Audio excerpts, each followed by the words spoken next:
Hello, I'm Howard Park, and this is Lisa Miceli. We teach a plein air painting class called Oil and Water, whereby we do watercolor and oil painting, showing very much the same scene, picking the same scene, and seeing how each one of us approach it so that our students have a chance of seeing how to create a piece of artwork, not be a slave to a particular type of medium, but be able to find joy in whatever it is that medium they decide to pursue.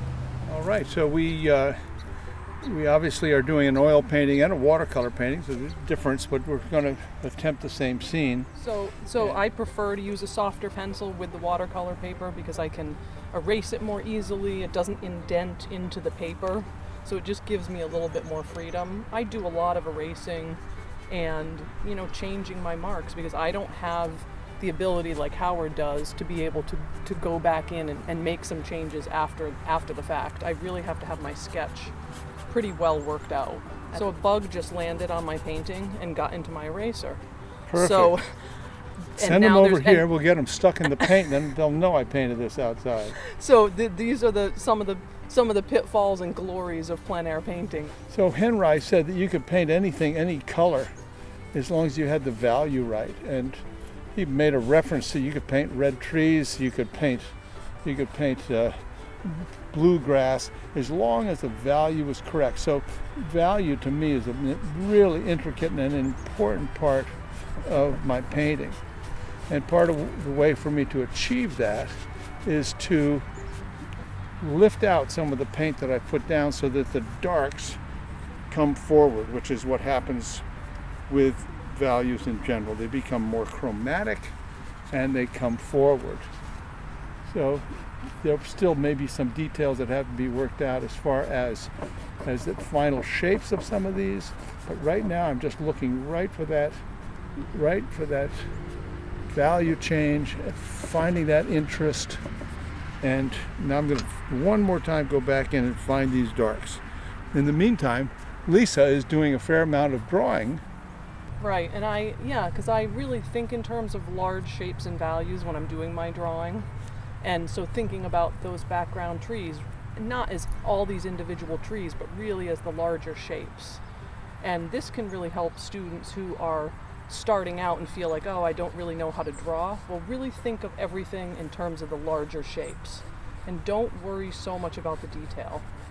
And so I try to work in a more abstract, you could say, sort of abstract impressionism, where I'm not working out every detail, but I am trying to really show the contrast, the value changes, the points of interest in the scene. And the sky is such an absolutely critical part of your painting because it will establish the source of light, and it also really kind of establishes the tone of the painting. Exactly. Right? And is it a moody day? Is it a sunny, bright day? What's happening with the clouds? And that's something we do right away, is to get our sky done. That's the light source, no matter what. Even at night, the sky is always the light. So that's our light source. Very important to set it up that way. So you might think we're spending an awful lot of time with the sky, but it really is an important part of the painting. Absolutely. And it will, it will pay off because it will set the tone for your painting. And also, as I talked about, be an important compositional element in keeping that viewer in the painting. So what I'm doing now is working on this this set of trees over here, which is kind of a big jumble mass of trunks and branches and etc. And I'm not going to paint every trunk and every branch. I'm trying to really get the feeling of what it is to look at those trees without overdoing it. And those are lovely. They're so thrown back. They're gray. The ground underneath them is lit up. You can see the rocks and the ledges that are underneath there that you didn't see earlier today.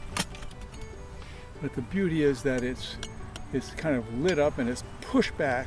And if you put every trunk, if you put every tree branch, you would destroy the painting. You would lose all of that sense of distance, and it's tempting to do that. But if you do it, you will lose that distance that you create atmospherically with your color by tinting out your color. So now I'm coming into my foreground grasses, marsh grasses, and I'm really amping it up with some really warm colors here.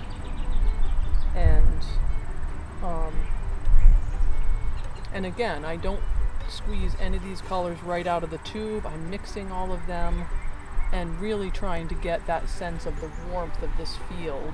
This is where you're pushing it. This is where you're making those kind of decisions that will add it, that really make it your own painting, that add some additional interest to it. That's right. Right? That's right. And oftentimes the light will have changed at this point, and so you really are using your artistic license. And the experience you've had. So you can't think of just going out, making a painting without having practiced at painting in the past. Right. Right. And every painting leads to the next painting. Oh, that's a really important statement. Absolutely.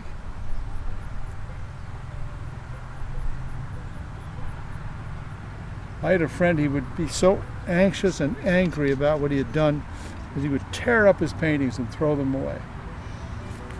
And he never had the reference, nor did it give him that wonderful excitement that happens after you look back after a year of painting and you see the first painting you did at a certain place, or what excited you at first, and then the last one you did, and see the improvement you made. And right. You will make an improvement. You will make that improvement. And the thing that we always also like to look at is how we, painting together, saw color differently and how we saw it similarly when we look at the final product of our painting.